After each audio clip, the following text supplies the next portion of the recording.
Welcome back. Can you have a good John Wick movie without Keanu Reeves as John Wick being the focal point of the movie? Short answer, yes, you can. Stay tuned to hear why. Ballerina from the world of John Wick is the newest installment in the John Wick universe, which doesn't seem to be slowing down.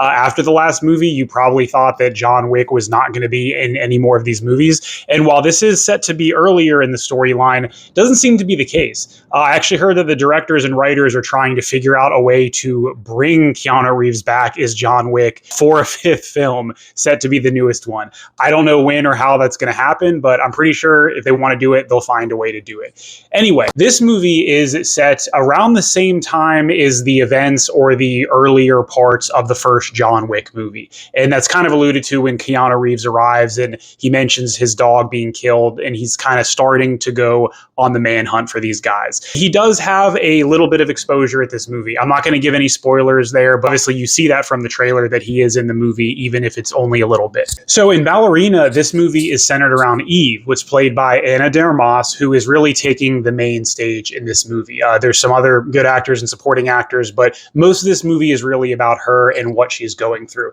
And her main story is that she was a young child, she witnesses her dad get assassinated, and then she is essentially trained by the Roma Ruska in this, underground assassin society to essentially be a hitwoman and be a very deadly assassin who's very skilled in not only hand-to-hand combat, but all manner of weapons, as we've come to know and love from the John Wick movies. And while they have solid writing and pacing, I don't think most people really go see the John Wick movies for the story or for the acting. You go see them for the awesome, blink if you miss it, non-stop action, which is perfectly paced and is just an absolute visual pleasure to watch. Some people might be wondering, is the action going to be toned down at all? Is it going to be different or diluted without Keanu Reeves kind of taking front and center? The answer is no, it is not. And honestly, while it's been a while since I've seen or rewatched any of the John Wick movies, I've seen all of them at least once. I feel like if anything, they dialed up a lot of the action in this. It's still rated R. It was perfectly,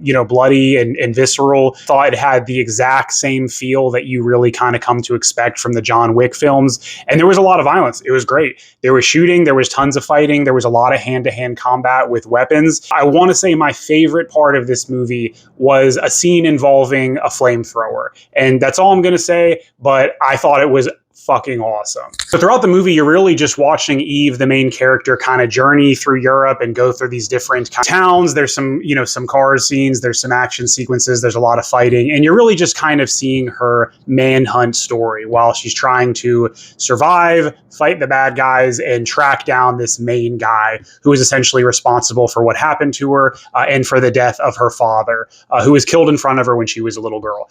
And again, it's a wild ride. You see a lot of great action. It was a really good time. I think this movie is definitely worth seeing. If you like the intense action, if you like the John Wick movies, definitely go see this one. It may not be Keanu Reeves as the focal point, but that is definitely not a reason to skip this movie. I thought it was great. I really liked it. I would definitely recommend watching it. Stay tuned for more.